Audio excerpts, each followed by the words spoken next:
চারপাশে কেবলই হাহাকার, অসংখ্য মানুষের ছোটাছুটি।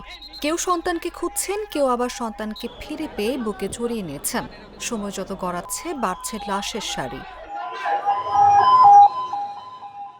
সোমবার দুপুর 1:06 উড্ডয়ন করে বাংলাদেশ বিমান বাহিনীর একটি F-7 BJI মডেলের প্রশিক্ষণ বিমান। এর কিছুক্ষণের মধ্যেই বিধ্বস্ত হয় উত্তরার মাইলস্টোন কলেজ ক্যাম্পাসে। বিমান বিধ্বস্ত হওয়ার পরপরই আগুন ছড়িয়ে পড়ে আশপাশের ভবন, যানবাহন ও জনসাধারণের মধ্যে। বিমান যখন আর কি ওখানে ছাদে বাড়ি খাইছে, ছাদে বাড়ি খেয়ে নিচে চলে আসা স্কুলের ভিতরে ঢুকে গেছে। ঢুকার আগেই ওইখানেও অনেকজন মানুষ যারা বাইরে ছিল, ওখানেও মানুষ মারা গেছে।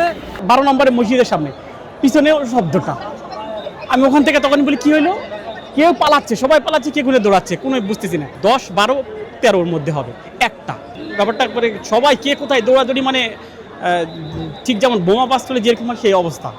F-7 BJI প্রশিক্ষণ বিমানটিতে পাইলট ছিলেন ফ্লাইট লেফটেন্যান্ট তৌকির ইসলাম সাগর। প্রত্যক্ষদর্শীদের অনেকেই দাবি করেন, বিমান বিধ্বস্ত হওয়ার কিছুক্ষণ আগে প্যারাশুটে পালিয়ে যায় পাইলট। এরপর পাইলটের মৃত্যু নিয়ে শুরু হয় ধোঁয়াশা।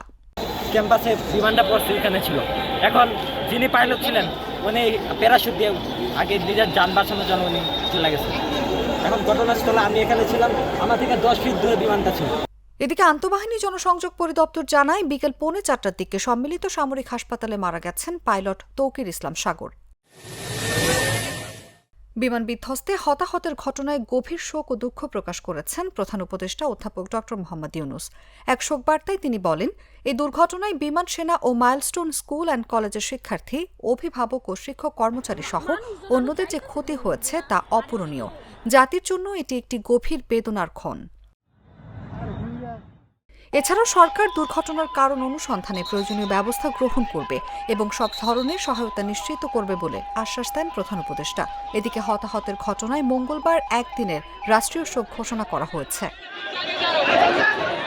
অনুভা বিশ্বাস, জাগো নিউজ।